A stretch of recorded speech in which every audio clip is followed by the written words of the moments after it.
All right, let's go ahead and get started. Thank you so much, everyone, for joining us for today's presentation, Leveraging Zoom Tools for Collaboration. My name is Kayla Elkin, and I'm on the marketing team here at Hawks Learning. Our speaker today is Professor Lea Rosenberry of Penn State University. Professor Rosenberry is an IT training specialist and Penn State's lead Zoom trainer. She was instrumental in the university's move to remote teaching for COVID-19 and is continuing to support faculty and staff in using Zoom effectively so that virtual classes and meetings are a viable and sometimes even superior alternative to face-to-face. Prior to working at Penn State, Professor Rosenberry taught college-level math and statistics for 20 years in face-to-face, hybrid, and online formats. With over 16 years in online education, she has experience in curriculum development, creating online content, training and mentoring new instructors, and writing and facilitating online courses. Professor Rosenberry, we are so excited to have you with us for part 2 of this unique workshop. Audience, please be prepared for an interactive session. And on that note, I'll hand it over to our presenter. Thank you so much. I see some familiar names, so I think some people were here last week, so that is great. So just let's get started right away, and we'll figure it out as we go. If you could open up 2 things for me, because we'll be using them to kind of interact back and forth. If you could open up your participants panel, if you just click your participant button on the bottom of your Zoom window, and then also open up chat for me. And so we'll be using different things from there and kind of exchanging ideas and things. So that would be great. And some session guidelines. I did this last week too. I talked about last week, if you were here, and it doesn't matter if you were here or not, we can pick up from today and that's fine. Some kind of ideas to set the stage so that people, your students, know what to expect. And so this is something you might want to do in your own sessions, is just to have a few kind of notes on a slide whenever you get started, just to remind people of kind of like how you want things to go. So I have here, be prepared to participate. We're going to have some interactive activities. You're going to go into breakout rooms and things like that. So we're going to do some fun stuff there. If you could keep your microphone muted when you're not speaking, that would be great. And then we'll be using those nonverbal feedback icons. If you were here last week, we talked about those. The nonverbal feedback icons, that's why I had you open up your participant panel. So at the bottom of your participant panel, you'll have a raised hand. I don't have that one because I'm a host, but you'll have a raised hand, a green check, a red X, and some other ones down here. And so at different times during the session, I'll have you give me a green check or a red X or whatever it is. And so that's just a quick way that you can poll and kind of make sure people are on track. You can do that with your own students too. So it's really helpful as a kind of quick tool along the way. And then last, if you could use that chat when you have a question, I'll try to catch all of those. If I miss anything, you can email me afterwards. I'll share my email address and we can correspond after. So I make sure I get all of your questions answered. All right, so here are our objectives. We're going to talk about using Zoom tools to promote collaboration during online class meetings. Apply some best practices we're going to talk about private chat, we're going to talk about breakout rooms, and then annotations again. Yeah, they'll send out the recording tomorrow with your certificate. If I'm saying anything wrong, let me know, but they'll send out a certificate of attendance tomorrow and they'll have the link for the recording and the slides and things like that. So absolutely, you'll be able to get that. And then last, we'll talk about how to choose the best Zoom tool based on kind of what you want to do, like what kind of instructional goal you have. So that's what we're going to do. We're going to jump right in. If you were here last week, I keep saying that. And that, if you weren't here last week, that recording is available too. But you might remember this, oh, I went too far. There we go. She was biting her pencil in half because she can't pay attention in her online class.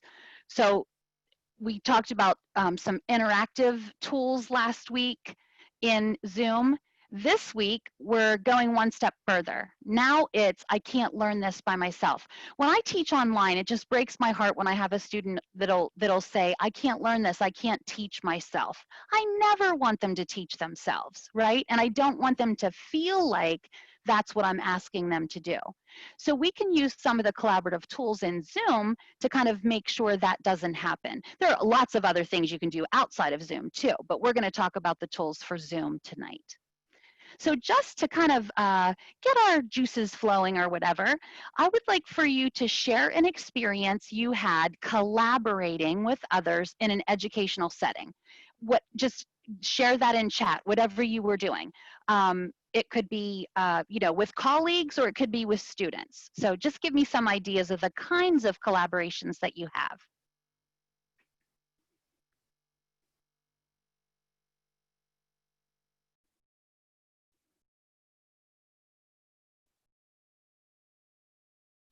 Working group meetings, breakout rooms, learning communities. I love learning communities. We used to have a learning community that was math and chemistry that went together. So they were learning the math that they needed to do for the chemistry. It was wildly successful. Loved that.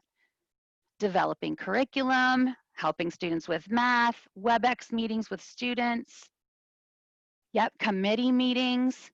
Google Docs is a good one. I love the idea of working live on a document. And you can actually have people do that within a breakout room too, to sort of combine those two. So that's great. Nice. Field trips for rhetoric class. Gotta love it. Brainstorming. Brainstorming is a great one, right? Just hearing other people's ideas sort of spur new ideas in you. And so that's really good. Teams, Zoom, and Google Docs. You got it. That's exactly right. So we all have experience kind of collaborating. We have all these cool tools that we have. And so that's what we're going to talk about tonight. How can we kind of translate this to Zoom? How can we use the tools in Zoom to accomplish good collaborative activities with our students and others? I'll mostly talk about students, but it works for committees and working with colleagues and everything else. Again, if you were here last week, you might recognize this slide. Last week, we talked about interactive activities. They support things sort of on the lower end of the Bloom's taxonomy scale, maybe things like giving some baseline information so that they can remember it, understand it, maybe list it or describe things, so that kind of thing. In order to get to those higher levels, sometimes collaboration really helps. So we can do things like apply what you've learned. You could have people work in groups to analyze some sort of article or each other's essays or something like that. You could evaluate a website or some sort of phenomena that's going on, some news item or something like that. And then you can also have people create things. The very first night this week, somebody was talking about having students write poems together, which I thought was kind of cool. So we can use, like I said, collaboration to kind of get up to those higher levels of learning, which we always want to do. And so Zoom lends itself to some of that. This is another one you might recognize from last week. Last week we covered interaction. So we talked about using your microphone, sharing your screen, using those nonverbal feedback icons, and then chat and polls. This week, we're going to talk about the collaborative stuff. So we're going to talk about group chat. We just used group chat like kind of all together in one big group. I just gave you guys a question. Everybody posted in chat. You could have a smaller group chat by putting people into breakout rooms, and then they could, talk in smaller groups that way. That totally works. You could also do a private chat. With private chat, some people, depending on the age and maturity level of students, don't feel are just cautious about using private chat. And that's completely fine. I'll still talk about it and what you can do with it, and then you can make decisions about that. We looked at annotations last week. We're going to do a little bit more of that this week. And then also, I think the big showstopper is breakout rooms and kind of how to do it. Okay, so when we talk about private chats, I'll talk about kind of who has access. The only people who have access to private chats are the two people who are chatting.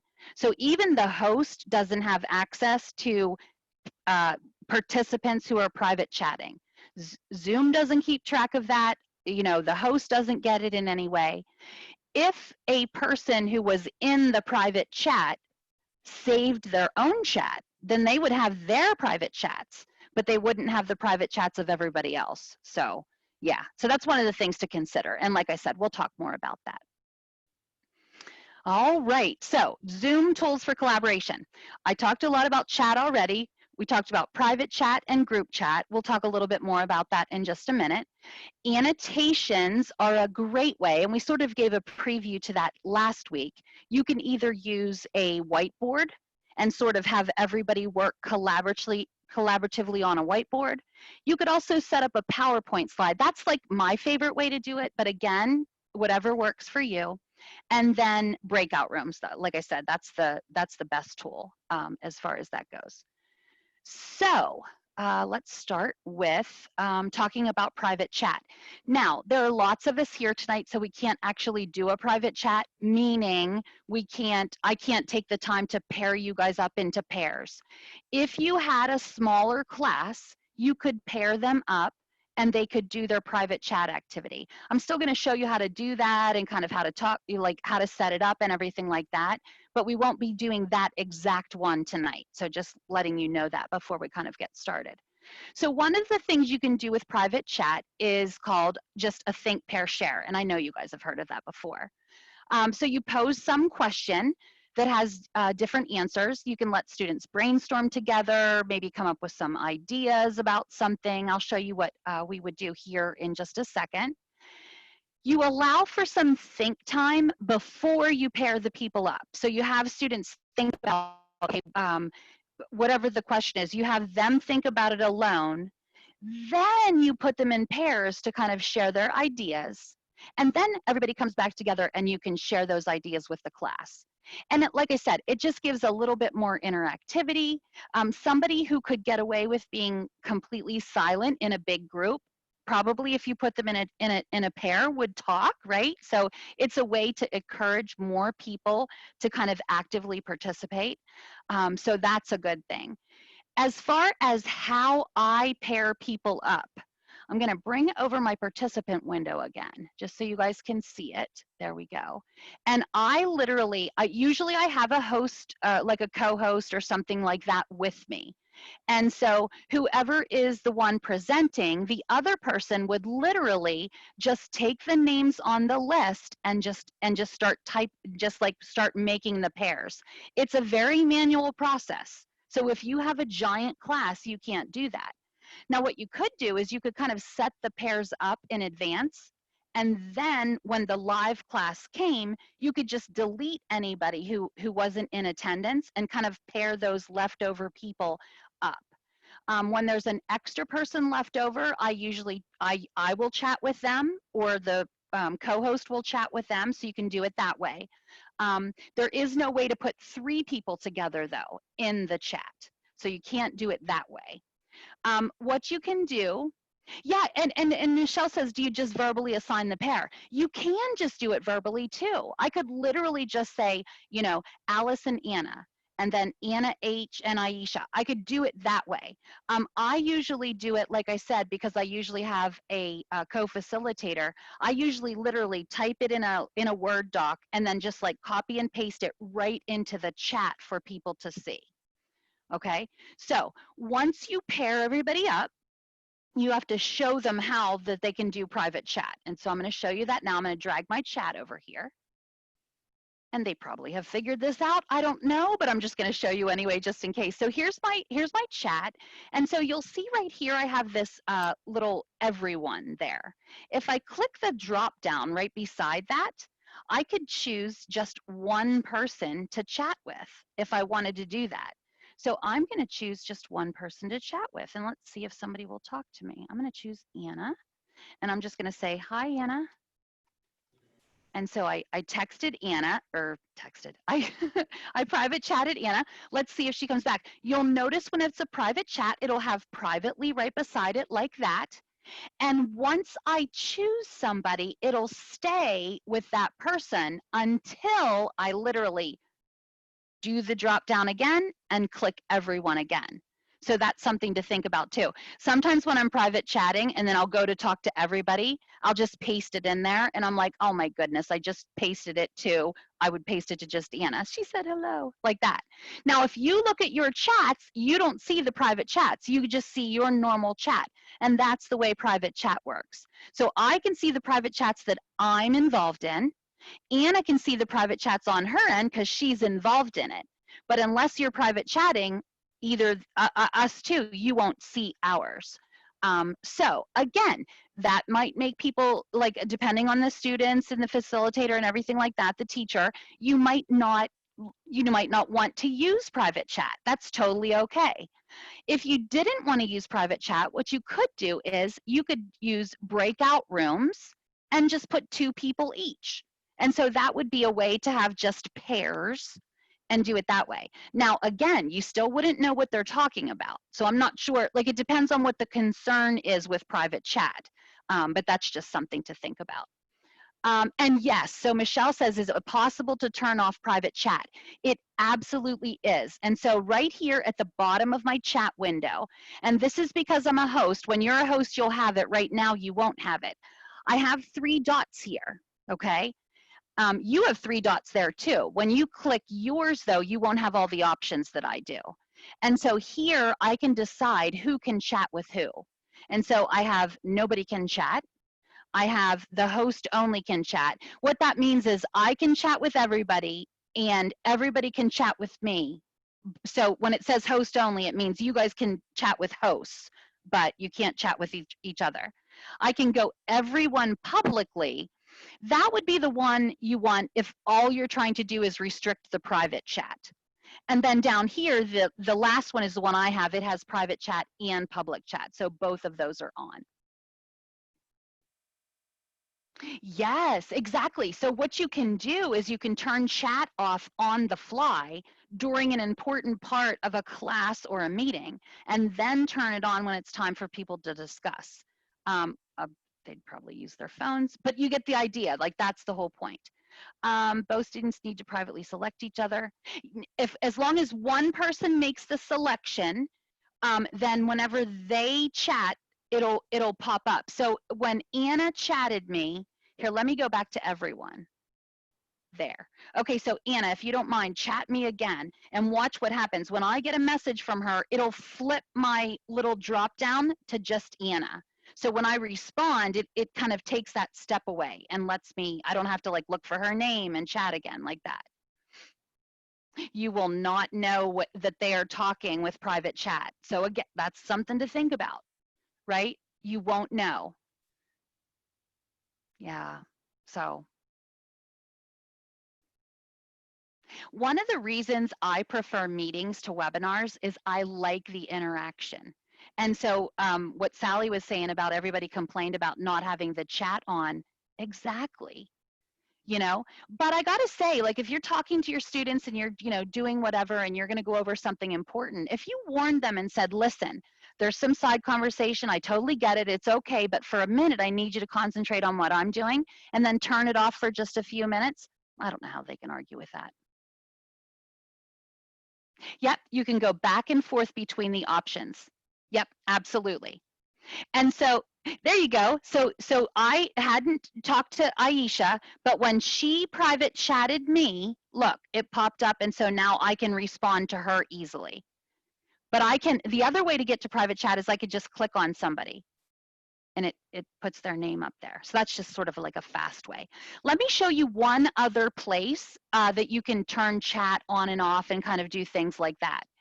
You have to have Zoom 5.0 at least. So you can have higher than Zoom 5.0.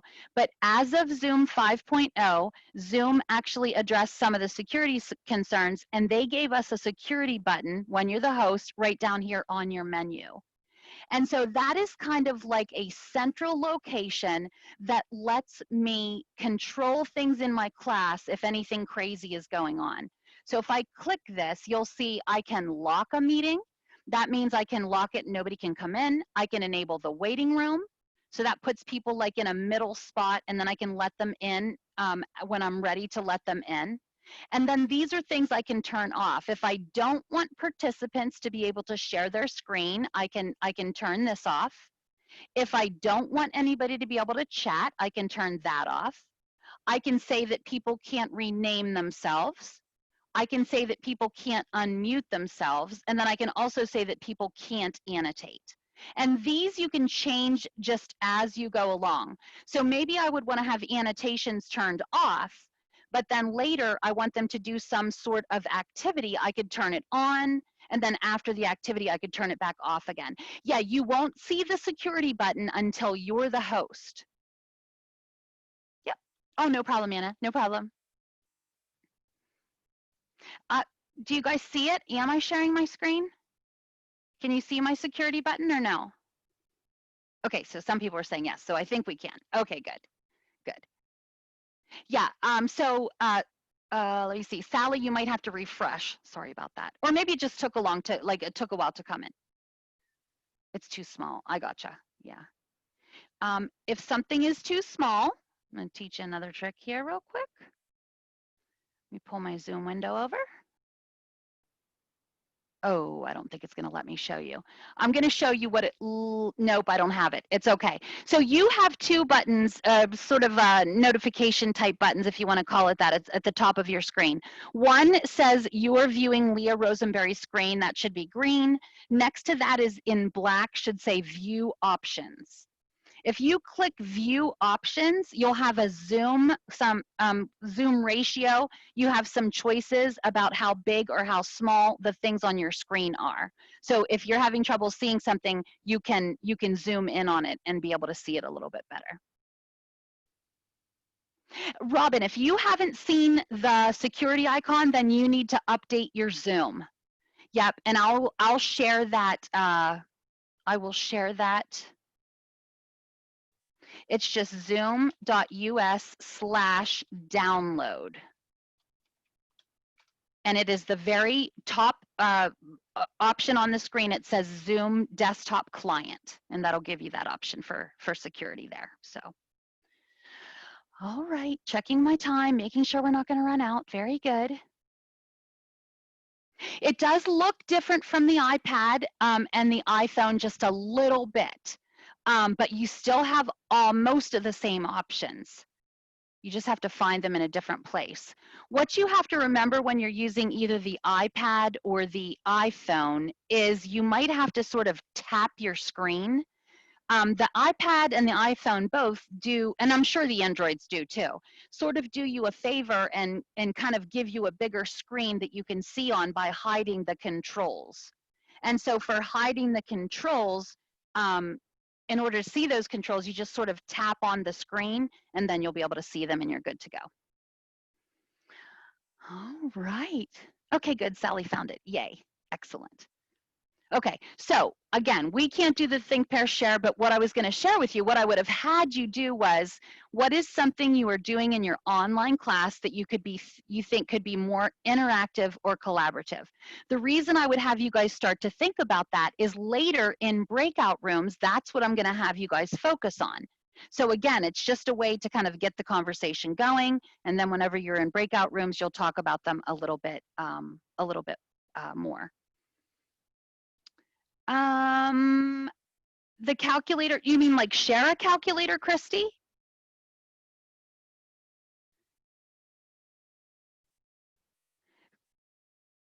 Yeah, let me know more details and I'll help with that. I just have an on-screen calculator that I use.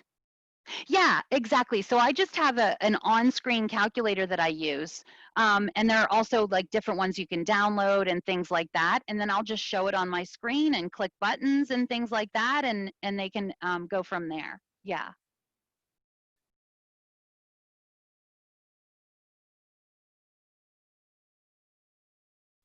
Yeah, I don't know. I never have any problems with Zoom. I love Google Hangouts. I really do. But I don't have problems with either. So yeah, I know. I'm sorry about that. Yeah, certain it's just how things work together. And I always say technology is wonderful until it doesn't work right, which anyway, you know how that is. So anyway, so that's about think, pair, share. That is about, you know, how to use the private chat if you want to do that. Let's start talking about breakout rooms.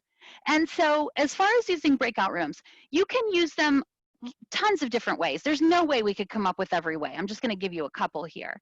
You could use it for teams or groups. So if you had a big group project and you wanted people to kind of, you know, give them some in-class time and they would also have out-of-class time or whatever, you could use breakout rooms to have them work for a few minutes out of every class period or something like that.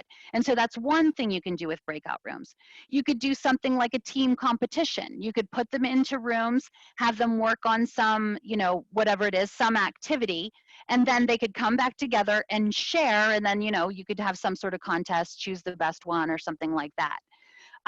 We actually did, someone on campus, and I don't even know who, I should probably have more details. They actually did a kind of a research fair using Zoom this way this year because they couldn't meet face to face. And so they still wanted everybody to be able to present everything that they were doing and things like that. So.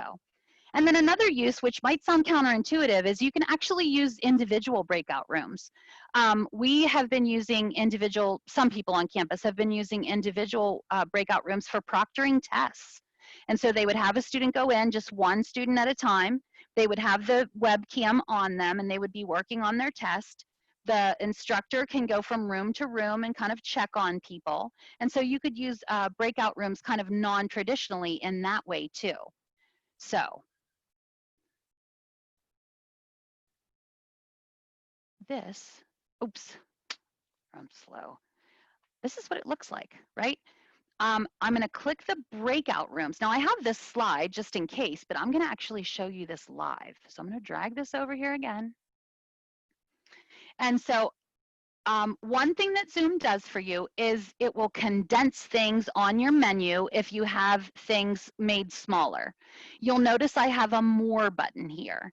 If I click the more button, I have my recording options there and also breakout rooms.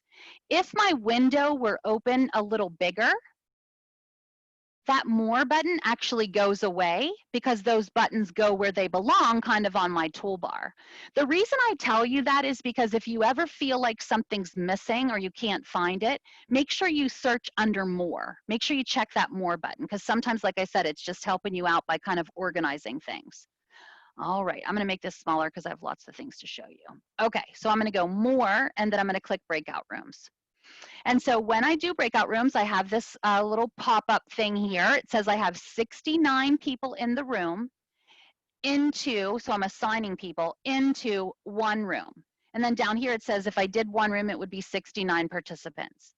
And so as I click this up arrow, there's 2 would be 35. There's 3 would be 23 to 24. There's 4 would be 17 to 18. And I basically just click the up arrow until I get to a number that I like, which is usually 4 or 5. Oopsie. There we go.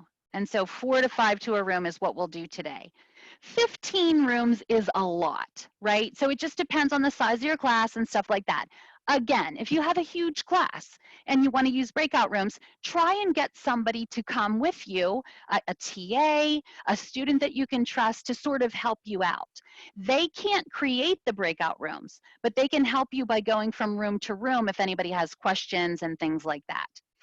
So once I do that, I can have a choice. I can either do the rooms automatically or manually. I'll show you what manually looks like, but then I'm going to use automatic. So if I click manual, I'm going to go create rooms. And right here are all my rooms. I'm just going to make this a little bit bigger. So here's breakout room number 1. One of the things that I can do is rename it. So if you were using it for something like a case study, like different case studies in different rooms, and then you wanted students to like go and, you know, check out whichever one they were most interested in or whatever, you could actually name it instead of breakout room 1, you could name it by the case study. Or maybe it's a court case, or maybe it's a certain type of review problem, or a certain type of flout, whatever is your discipline, however that makes sense, you could name those. So I could do that. When I'm assigning people, and this is if I'm doing it manually, I just click this assign button here.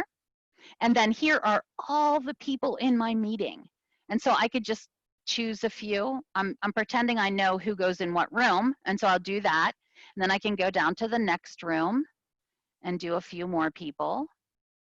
And then I could go to the next room and do a few more people like that.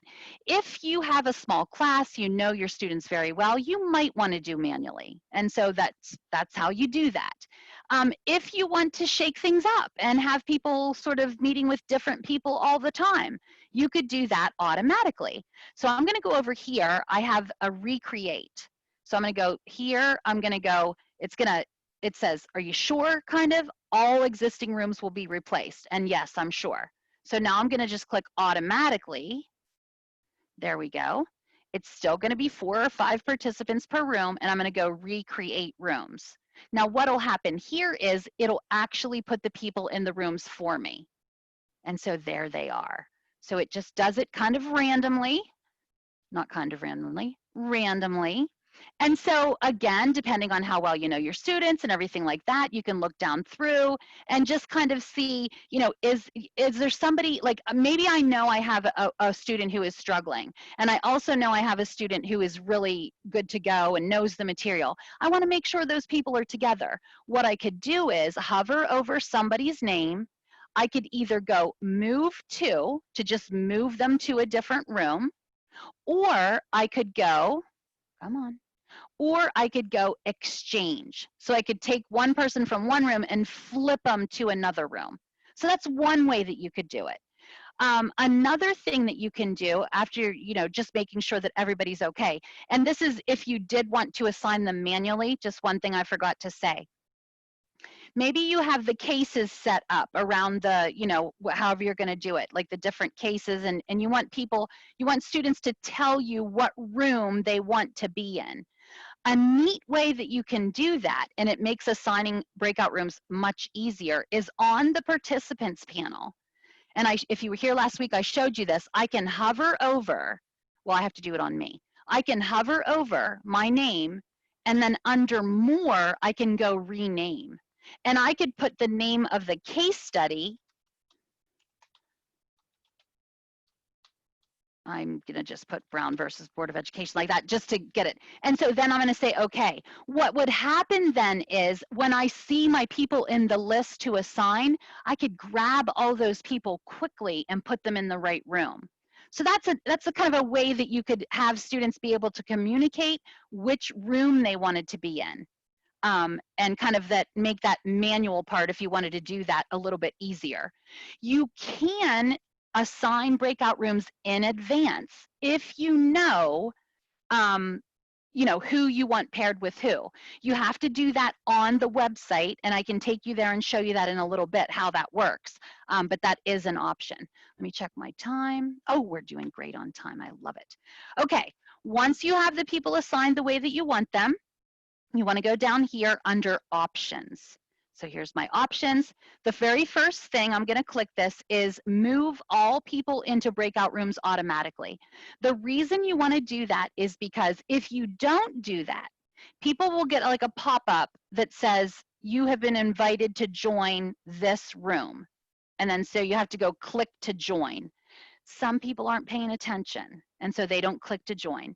Or some people have 2 monitors and they're looking at this monitor and the thing to join is over there, and so they don't join. So it's easiest if you just say move them automatically. So that's one thing. The next thing, it says allow participants to return to the main session at any time. If you don't want people to be able to come in and out of the breakout rooms, I just uncheck that. That way they stay in the breakout room until the end of the activity. And again, depending on your purpose, you might want to change that, but that's what that's there for. If you do know how much time you want to spend in advance, you could set a timer to close automatically after a certain number of minutes.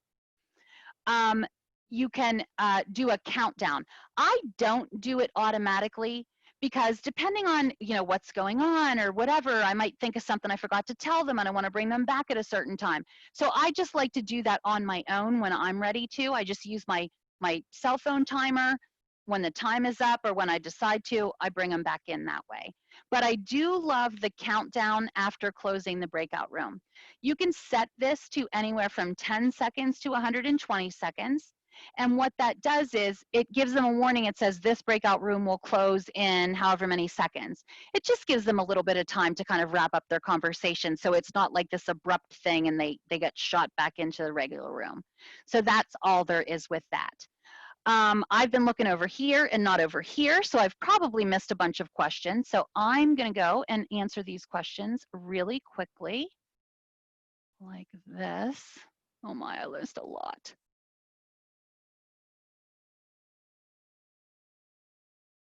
Ooh, Sally, perfect. That's exactly right. So she said they had oral exams. The faculty went into the breakout room with the student and discussed whether they passed or not. So it's a way to have a private conversation. Our advisors are using breakout rooms to make sure that students have a confidential place. So people can come into the advising big meeting, but then they can go into a breakout room just one at a time to talk privately with an advisor. So I love that. Yes, breakout rooms can be created in advance. Yep, and I can show you how to do that in just a little bit.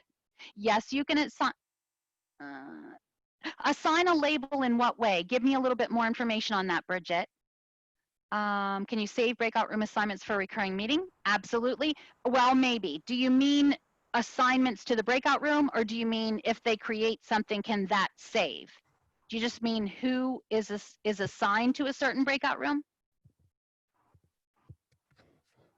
I'm going to answer it that way, and then you can tell me. If you pre-assign breakout rooms, they will stay in a recurring meeting. If you do it automatically, they won't save because it's just like random.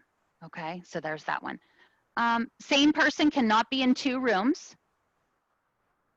Yeah, and so what I said about having students choose, what you could have students do, don't know where to put this, is rename themselves to include something that would let you know what room you wanted to go in.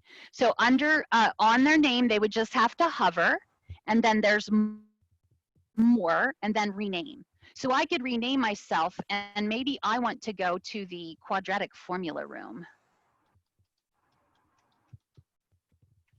So then what would happen is whenever I did the assignments, I would have that, I would actually see, because this shows their name, right? I would actually see those quadratic formula or whatever it was beside their name. So it would be easy to see that the right person got to the right room, and it would also be easy to see if I made a mistake, I could just rearrange people. Okay. All right, let me get that out of there. Let me see what's next. Yep, I'll absolutely show you how they can do it ahead of time.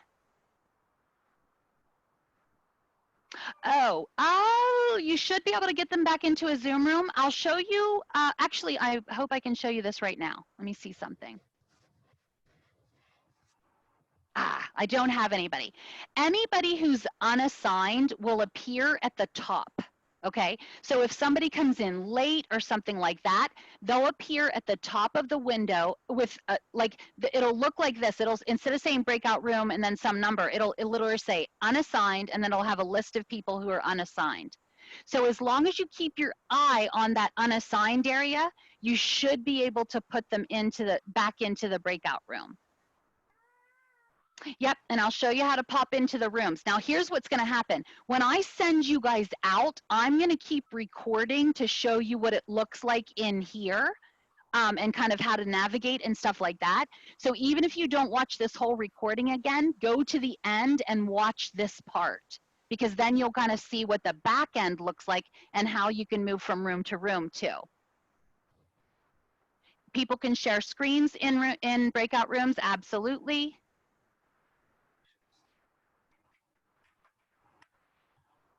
You can do a shared doc if you want to, absolutely. You can't talk voice to breakout rooms all at one time, but you can broadcast a message all at one time.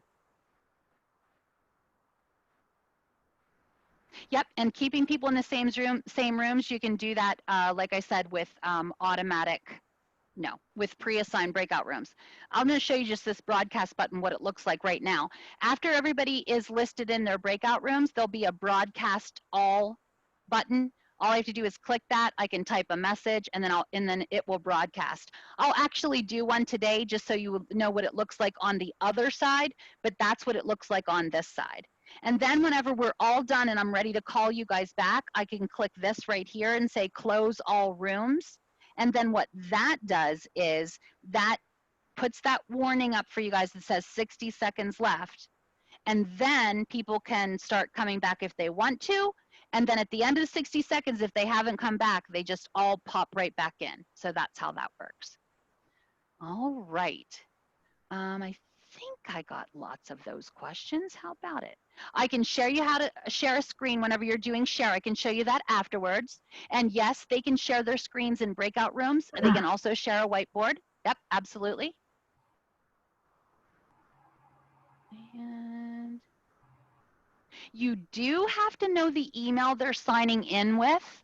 And if you don't know what that's going to be, you could make them register and get that email from that. I can show you both of those things whenever I show you what that looks like on the Zoom side. All right, let me see. Okay, I have a couple more slides to show you. Got to just kind of set this thing up, and then we'll try it. All right, once you're in the breakout room, one thing I want you to be aware of, and tell your students this as well, you have an Ask for Help button. If they click, or you click tonight, the Ask for Help button, I will get a message that room whatever needs help, and then I can click to go there. So I'll show you what that looks like on that other part of the video too, that I'll keep recording whenever you go into the to the breakout rooms.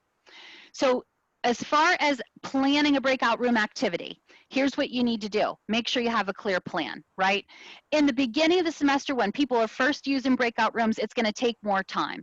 If you do the same thing, once a week for the whole term, they are going to be good to go in a couple of weeks, and you won't have to keep doing this. So it's just good to kind of set it up in advance.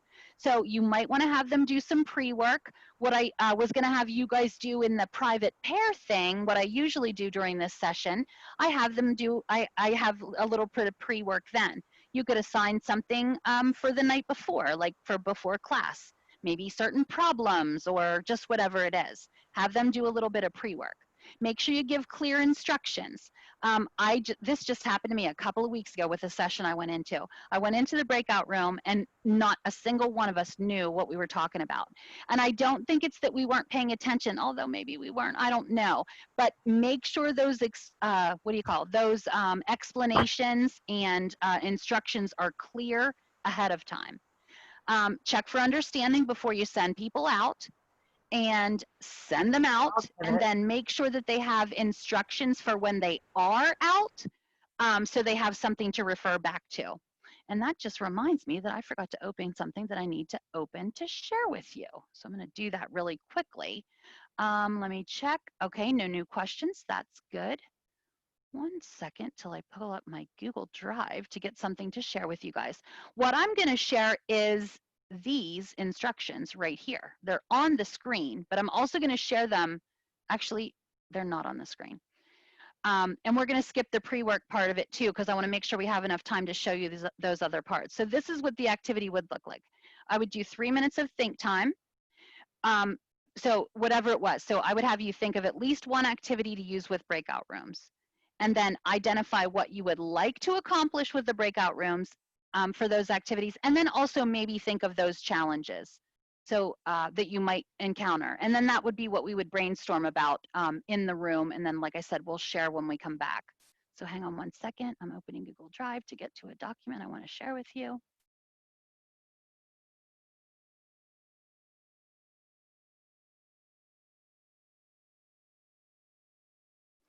All right.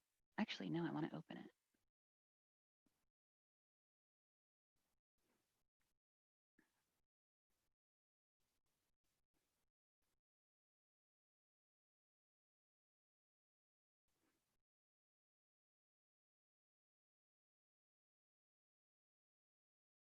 Slow as molasses. There we go. Oh, that's the way it works, right? So let me check one thing. Do I have one slide more, or am I? Yes, so these are the instructions. So we're gonna take 7 minutes for the activity. Let me look at the time. We might only take 5 minutes because I wanna make sure I have time for everything. Once you get in there, you have to unmute your mic. You probably will be muted once you go in, so don't forget to unmute. As far as unmuting, all you have to do is go to the bottom left-hand side of your screen and click unmute, and you'll be good to go. There we go. You're going to choose a group leader to open that Word document that I'm going to share the link with, and then hopefully they're going to share their screen. And then you're just going to start, hopefully the group leader is just going to start typing some ideas in there. I want everybody to share one idea if there's time, and then also to give any challenges that you can think of if there's time. There might not be time, but we'll certainly try. There we go. Please be open. Can't find it. Somewhere on my desktop. Oh, jeez. There we go. Oh, goodness, that was crazy. Okay, so no, actually, that's not what I wanted. All right, hold on 1 minute. I'm trying to find the link that, oh, I know where it is. Sorry, it's me. I had it the whole time.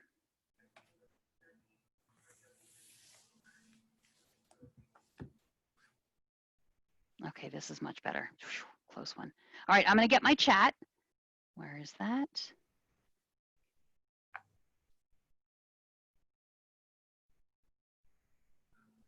All right, I'm going to paste this link in there. There we go. And so you should just be able to click on that link, open up those instructions, and then you'll have them for whenever you go into the breakout room. Not everybody has to open it if you don't want to. It's totally fine to just, you know, for the group leader to do it or whatever. And so that's fine. And like I said, just try to come up with a couple ideas for me. I'm going to show you what this looks like right here. I'm going to click this Open All Rooms button. Remember, I chose for you to be automatically sent to the room. So what's going to happen is you're just going to, you'll see like a little pop-up, and it's sort of like a little spinning thing that you can tell your computer's working, and then you'll be put into that breakout room. So I'm going to go ahead. You ready? I'm going to click this button, and you guys are going to start disappearing. And I'll see you when you get back. All right, now I'm going to keep recording because I want to show people what's going on here. So right up here, perfect. I wanted to see this. So I do have people, 2 of them, that are unassigned. And so the way I do that, I have, here's Marguerite, she's unassigned. I'm going to go assign to, and then I can see by the numbers over here which rooms have less people. So this room 4 only has 3 people. So I'm going to assign Marguerite there. And then I have Michelle. I'm going to assign Michelle to another room with just 3 people. I'm going to assign her to breakout room 7. So whenever I do that, these green dots mean that the people who are assigned are actually in. I'm going to scroll down. There we go. Michelle went in too. So now everybody has a green dot. You'll see I'm just scrolling and scrolling through all these rooms. Like that. Okay, to go to a room myself, all I do is click the join button. I'm not actually going to do that right now because I want to stay here and show you a couple more things. So you have to click the join button to go to that room. I can click any of the join buttons that I want to. If you happen to lose your breakout room window, I'm just going to close this, right? What you can do if you lose that is go right back to your toolbar, click More, and then click the Breakout Rooms button, and it comes back again. So don't be concerned if you either can't find it or you closed it by mistake or something like that. It is totally, you can just get it back by doing that More button and then Breakout Rooms. All right, what else do I want to show you here? When I'm ready, I can click the Close All Rooms button. I'll have that right there. And then also I told you I wanted to show you about broadcasting a message. So I can click this button, I get that pop-up, and I'm going to say, this is what broadcasting a message looks like.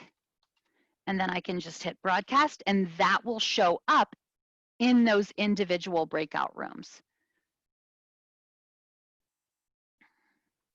So I am actually going to pause so I can visit a couple of rooms, and then I'll come back out and pick it up whenever you guys are about to come out.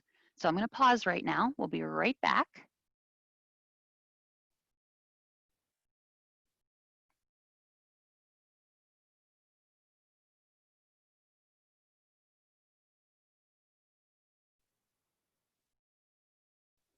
All right, so we have a couple more things I wanted to tell you. There was another question in chat that said, will students see what you share when they are in breakout rooms? Students will not see what I share in the main room when they are in the breakout rooms. If you think about a breakout room like literally a room, so here I am in a main like meeting hall, and then I have some different breakout rooms or different sessions going on like down the hallway. If a student would walk down to the hallway and go into one of those other rooms, they wouldn't see what I was doing anymore. And breakout rooms sort of work like that. So that's something to think about there. I'm going to go ahead. What time is it? Oh, yes, I have to bring everybody back. Actually, I just got a request for help. I'm so glad this happened because I can show you what this looks like. So it says James Sullivan in Breakout Room 2 asked for help. I can say later and not do it right now, or I can say join Breakout Room. I'm going to say later because I'm going to bring everybody back, but I want to see what it looks like whenever I say later because I've never done that before. So I'm going to go later, and I don't know what happens. I don't know if I don't know if that's captured somewhere or not. So I guess the moral of that story is make sure you keep track. So now I know. All right, I'm going to click the Close All Rooms button. And when I do that, there's my countdown. All right, let me put this over here. You'll see that people will start popping back in. There's Jackie. And so people will just start coming in one by one. And then pretty soon, this whole thing will be filled up. When people come back in, so right now it looks like everybody's green. As they come back in, they'll have a little open circle here. They won't have that there. So Janice just came back, and so now she has a little circle. Sandra has a little circle. These people are all still in their breakout room. So that's what that looks like. So again, it's kind of cool. Make sure you go back and watch this part because I showed you what happens behind the scenes there. And I forget what breakout room it was. Oh, I'll wait to say that in just a second. I'm going to open up my Zoom window so I can show you how to assign those breakout rooms as soon as everybody gets back. And let's see. So there was the 1 second you saw that. And now everybody will just all of a sudden pop right back in and everybody will be back here. So I'm going to go to Zoom to show you what pre-assign looks like. Okay, here, give me 1 second. There we go, okay. Just gonna open up my Zoom account.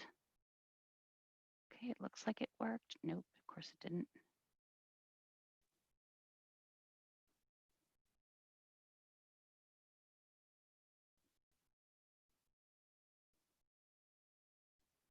So did you have fun?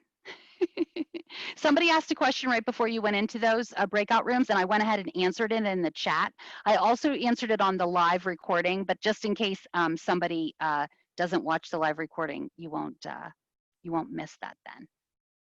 Oh my gosh, this isn't opening. This is giving me such a problem. Let me try it one more time. So basically, when you're scheduling a meeting is when you go into, there's going to be a checkbox that says pre-assigned breakout rooms. And so that's what you're going to use. Please work, please work, please work. I think it's working. Yes, it didn't. That's okay. I'm going to do it anyway.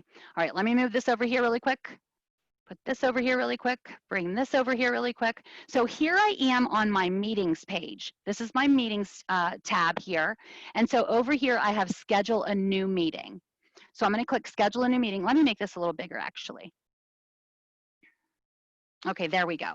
So I will put all those details in, but I'm just going past it for now for you guys, just so you can see what we really care about seeing right here.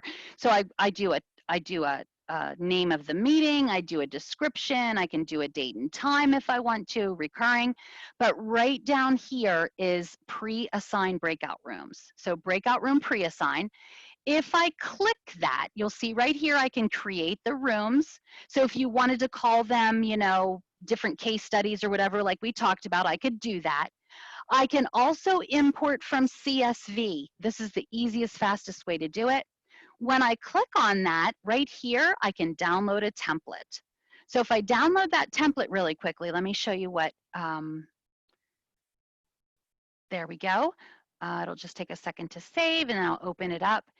It's really simple. Wait till you see what it looks like. It's just, like I said, super simple. And so basically what you do is you put the name of the breakout room and then the email address of the person.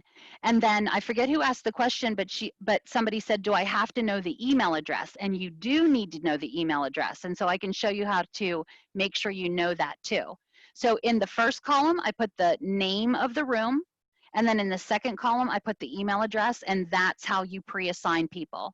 So I save that, and then I just go back to my Zoom area here, and then I just drag and drop it, or I browse it and I put it in there, and then my breakout rooms are pre-assigned. So then whenever you go into your meeting, you click on breakout rooms, they'll be all set up in advance for you. So we love that. One more thing, just to make sure you get people to the right room, what you can do using the, I'm sorry, I said that wrong.